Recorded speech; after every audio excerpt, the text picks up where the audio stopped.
Hello everyone. Today is my personally favorite topic that we are going to touch, which is confidence building and public speaking. But before we go ahead, let me introduce myself to you all. My name is Shrishti Rishi, and academically, I have done my bachelor's in business under London School of Economics. Professionally, I'm actually doing right now, I am heading the business development department at Rare Technologies. And alongside, I'm a teacher at this NGO called the Candle Project, wherein we teach English, confidence building, and public speaking and even performing arts to underprivileged children. And also on the personal front, I'm a marathoner, a hiker, and a big time football and a fitness freak. So guys, please feel free to follow me on the link given over here.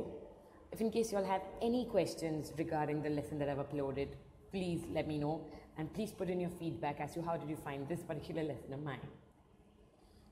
Now, why are we talking about confidence? The first thing that we see in a person when we're talking to him or her, both professionally or personally, it's like the first thing that we realize how confident is the person with whatever the person is talking.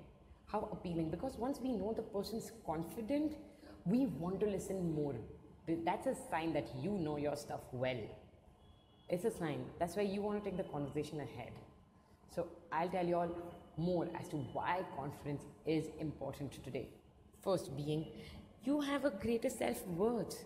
If now that you know about yourself, you know quite a lot of stuff about yourself, you're confident about yourself, you know your worth, you know your value, and through that you have a high self-esteem. And once you are aware of what you are, you're able to exhibit your passion and provide the energy and value that you have. You bring it on the table. Next up, we have upwards mobility in academics and at work. So when I talk about academics and work, as per a study in the University of Melbourne, it showed that people who showed confidence in their capabilities actually were successful in the later stage of their life than those who just aimed higher. It's definitely important to aim higher, but at the same time have confidence in your capabilities that yes, this is what I'm capable to do. Yes, this is what I'm unable to do. However, if I can rectify it, I will definitely be able to do. An attitude like that is definitely going to bring in success both in academics and at work. Creates a positive impact in interview and presentation. Guys, I have given several interviews and several presentations. It is very important to have confidence during such times.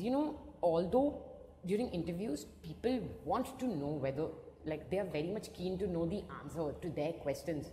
They are very much keen to know whether you know the stuff. At the same time, confidence is a very important skill. They want to know whether do you really know your stuff or you're just trying to impress them. And when it comes to presentation, guys, anyone can go up there in front of a huge crowd and read whatever is written, in front of them. But when you are confident about the matter that you're talking, you can get the audience actually listening to you. I'm going to touch on that topic when it comes to public speaking. So hold on to your toes. More beneficial in terms of interaction with others. I'm sorry for the typo. So once you're confident, you're actually happy. It shows it on your face. And it's actually contagious in terms of people are actually put at an ease. They're comfortable talking to you, getting to know you. And what's the result for that? They build in trust, they build in respect, they value you, and they're ready to coordinate with you in terms of anything, in terms of any of your plan. Then there is freedom from fear and anxiety. When you're confident, you're actually open and flexible to, adapt to new situations, to learn, to accept, to gain, and actually benefit from them. You're not stuck to only your capabilities. You want to know more. You're confident that yes, I can do something like this. If it's a new situation, yeah, let's just try. Let's just bring it on. And there's one more anxiety called the social anxiety, which is very important in today's time because guys, Once you're confident about yourself, you know your worth. What others think about you, what others have to say about you, you wouldn't care less. You wouldn't. You'll just be like, I know how I am. So whatever others think, it doesn't matter to me, which is very important in today's time. Higher motivations to act. Guys, once you're confident, you have the energy to not just think, but even to act towards the execution. Next up. Guys, when you see someone with low confidence, these are the signs that I'm going to talk to you about. Please don't judge them. Actually help them boost their confidence. So how will you all know that a person is actually low in confidence? First is nail biting, fidgeting toes, and a slouched body. You know, the shoulders are bent. No eye contact. Negotiation of views to avoid disagreement. Like, I would agree to you just so that we don't argue further, and I'm actually nervous because you will just snap on me. Apologizing frequently for no reason. Emotionally negative reaction to constructive criticism. Taking things too personally when it is actually even not required. If I say something that's good for you, but you take it too personally. Then comparison with others. Guys, that's not cool. Giving up too soon. Now, how can we help? How can we actually go about it? So what we can do to boost our confidence is, one, to use body language and a great posture. Guys, right now also when I'm talking to you all, I'm actually making use of body language. It's literally, and when it comes to a great posture, you gotta sit straight, chin up. Majorly, your foot has to be flat on the ground, because raised feet show a sign that you're nervous. Then, most importantly, direct eye contact. Guys, y'all need to have a direct eye contact. That's the first indication that you're confident. First ever indication, like spot on. The other thing is moderate pace of talking. Not too quickly so that you just want to get done, because that's when you start stammering, and not too slowly because a person can actually get bored. Be expressive in terms of punctuation. You know what, guys, that's why in one of the lessons I've actually put up the importance of punctuation to make yourself clear as to whatever you're talking. Etiquette in terms of greeting, that's pretty etiquette. And apologizing when you're unaware of an answer. Like, if in case you ask me a question and I'm unaware of the answer, go like, hey, you know, I'm really sorry, I'm not able to answer this question of yours. However, I will definitely work out on it and get back to you by tomorrow or whenever latest you can get back. And saying thank you during a formal discussion. That's when someone asks you a question, be like, hey, thank you for that question. Though it's tough, but hey, you know, this is how I'll go about it. Something like this. It makes a very good impact. And the last, avoid assuming a conversation. Please, guys, avoid. You know, like once you assume a conversation or an interview, and unfortunately, if it does not go as per your assumption, first thing that happens to you is you get nervous and confidence just goes away. Next up, now we are going to talk about, you know, a situation wherein, this is an example, where two kind of people are asked a question. Describe a time where you received criticism.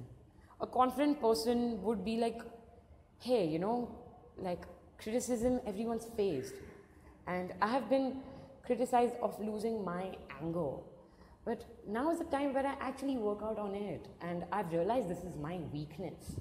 And you know, in a way that you give an example, you're slow paced, you accept that yes, you have received criticism, and you overjoy of how you worked on it. Otherwise, when it comes to a nervous and a less confident person, you know, the signs are, when it, I don't like it when someone criticizes me, and I know people criticize everyone a lot, but I just don't like it. People often say that I'm angry and I'm short-tempered, but no, I don't think so. Do you think so? Am I like that? Just please tell me. So you see the difference in the tone, how they react, and there is directly no eye contact. You're just looking elsewhere, you're shivering, you're just panting, and you're sweating. So that's a difference, major difference. Now guys, you know what? Once you have the confidence, our main next segment is public speaking. You have the confidence, spot on. When it comes to public speaking, how do you really go about it? Because public speaking is not just a huge crowd you're addressing to, it can also be a team. And then if in case you have to handle a team, how do you really go about it? So this is what we're going to cover right now. What really makes you a good speaker? And guys, you don't have to do a crash course on public speaking and all. Trust me, you have it in you. You just have it in you. The only thing you need to do is you got to tap into it. So what are we going to do? Have a complete knowledge of the topic. Whatever be your topic, it can be the simplest of the simplest topic, or it can be very difficult. But guys, you gotta have a complete knowledge, including the statistics, the thesis, and the conclusion, and the reasoning. You gotta have complete knowledge, because hey, after once you're done talking to the public, there are chances where they'll ask you questions, and you gotta be ready for it. Next up, start your speech with an interesting statistic, headline, or a fact. That's true. It actually, gains the interest of the public. And any day, trust me, any day, humor actually takes the crown. Once you add humor to your speech, you have won the crowd. It's any day a gainer. Ask me about it. Next up, avoid reading. Please, guys, I know, it's okay to note down points. It's the best. Note down the key points that you're going to talk about. But don't read and talk. Firstly, you're not going to make eye contact with the public. Secondly, there would be people in the public saying that, why is he even talking? I can read it from the, PPT or from the board. It's okay. But no, guys, you got to avoid reading. Make direct contact with the public so you'll know how interested they are. You'll actually be more closer to the audience in that way. Avoid repeating phrases and focus on main points. Yup, that's a turn off actually. Repeating phrases is a turn off. Yeah. Look at everyone in the audience and do not stare at one point. I know you tend to get nervous when you're addressing to a huge crowd, and there are people who suggest you that don't be nervous, just look at one point and talk. But hey guys, if y'all do that, the audience themselves will think, who are you talking to? So it's better you actually look at everyone and talk, so people will not feel left out. They'll feel like, okay, he's addressing actually to everyone. Then focus on body language, facial expression, and vocal expressions. You know what, guys, I can't be like, hey, I'm Rishi, and this is what I do, and this is what I'm planning to discuss with you all, and this is what you're gonna do, and this is how you're gonna go about it. You all are definitely gonna get bored. So in my speech, when I'm talking, and if there's a phrase that shows some amusement, I have to express it that, yeah, this is what happens, and this is basically what actually gains the attention of the crowd and won't make your crowd yawn, trust me. And the best way to practice this is actually in front of the mirror. Practice this, see how expressive you can get. It actually helps. I do that personally. Audience engagement. Guys, always leave a scope for the audience to interact with you. You can, leave a clue wherein audience raises a question, leave a fact or hints. And also, guys, it's totally okay if people in your crowd use your phone or there are people like that who think there are other important work, so use your phone, or who have come to the speech just for the sake of it. There are people, but don't take them too personally. Address to everyone. Do your best, because that's what you have come for. Next up, do not talk at a faster pace. You know what, guys? That does not just avoid stammer, but even mentally, you are having some time to yourself to actually think and, gather some more information and work out on your speech. You will know what all examples you can give spontaneous, information. Then you have a moderate pace.